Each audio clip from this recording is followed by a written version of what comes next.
Assalamualaikum warahmatullahi wabarakatuh. Perkenalkan, nama saya Santi Irianti. Saya dari Prodi D3 Farmasi semester 4, kelompok F. Di sini saya akan mempresentasikan tentang ramuan jamu untuk asam urat.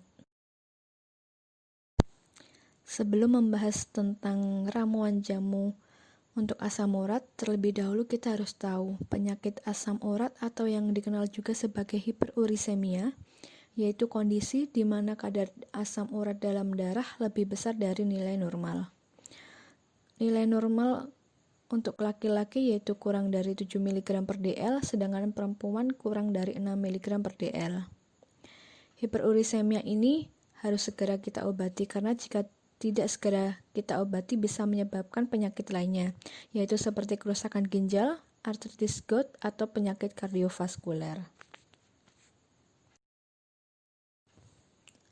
Selain itu, kita juga harus tahu jika kita mengalami hiperurisemia atau penyakit asam urat, biasanya timbul gejala yang paling sering yaitu nyeri sendi yang parah dan mendadak terutama pada pagi hari.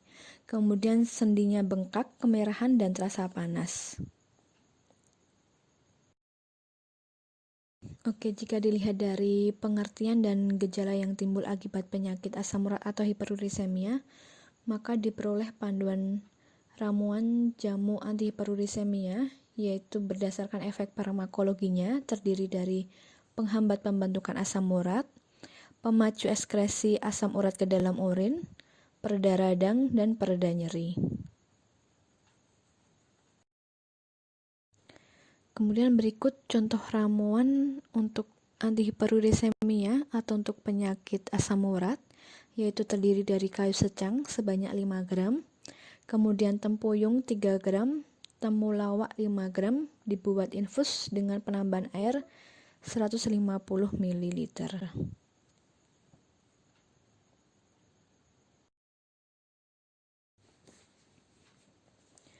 Dari ramuan jamu antihiperurisemia tadi, salah satu bahannya yaitu kayu secang. Kayu secang ini memiliki nama Simplicia Caesalpinia sapan lignum, tanaman asal Caesalpinia sapan dan dari keluarga Caesalpiniaceae. Dalam ramuan ini, kayu secang berfungsi sebagai bahan aktif utama. Zat aktif yang terkandung dalam kayu secang yaitu ada sapan-kalkon dan polifenol. Mekanisme kerja dari zat aktif ini yaitu untuk menginhibisi atau menghambat santin oksidase, di mana santin oksidase ini berperan dalam pembentukan asam urat.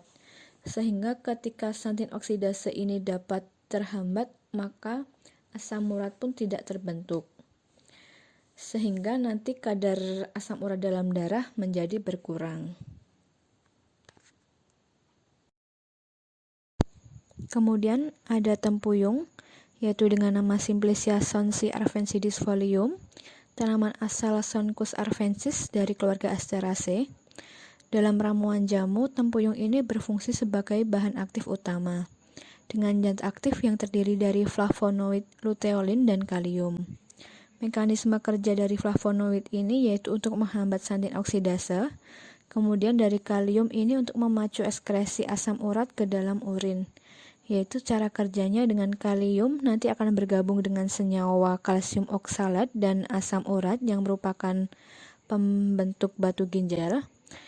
Nanti ini akan membentuk senyawa garam yang mudah larut dalam air, sehingga batu ginjal tadi atau senyawa kalsium oksalat dan asam urat akan terlarut secara perlahan-lahan dan ikut keluar bersama urin, sehingga kadar asam urat di dalam tubuh nanti berkurang.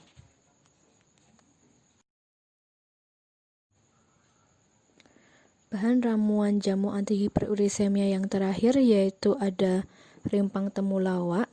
Rimpang temulawak ini memiliki nama Simplicia curcumesanthorizae rhizoma dengan nama tanaman asal Curcuma santhoriza dari keluarga Zingiberaceae.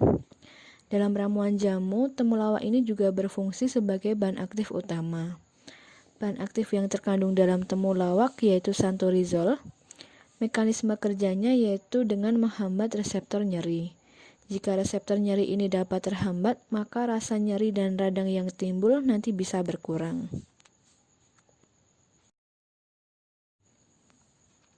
Oke, berikut adalah contoh kemasan ramuan jamu antihiperurisemia. Dalam kemasan ini terdapat label. Di dalam label terdiri dari logo jamu yang terdapat dalam pojok kanan atas.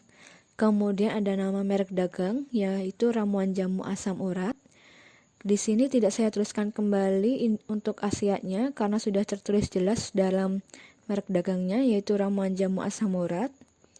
Kemudian ada tulisan komposisi, yaitu yang terdiri dari kayu secang, tempuyung, dan temulawak.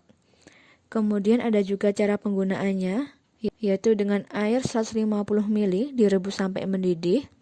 Kemudian api dikecilkan dan ramuan jamunya dimasukkan. Kemudian ditunggu selama 15 menit dengan sesekali diaduk. Ramuan jamu dibiarkan dalam keadaan tertutup hingga hangat. Setelah itu disaring dan diminum sampai habis. Untuk aturan minum yaitu nanti 2 kali sehari. Kemudian pada bagian pojok kanan bawah terdapat nomor registrasi produk jamu dan ada nama pabrik pembuat produk jamu ini.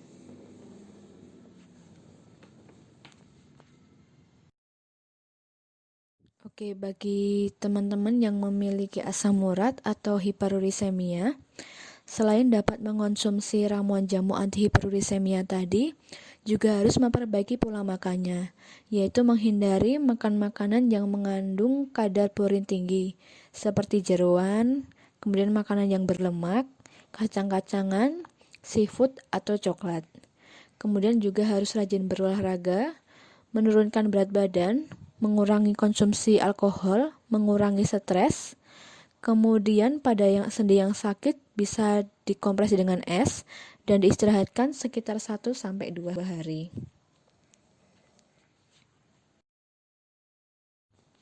Demikian presentasi dari saya. Jika banyak kekurangannya saya mohon maaf. Wassalamualaikum warahmatullahi wabarakatuh.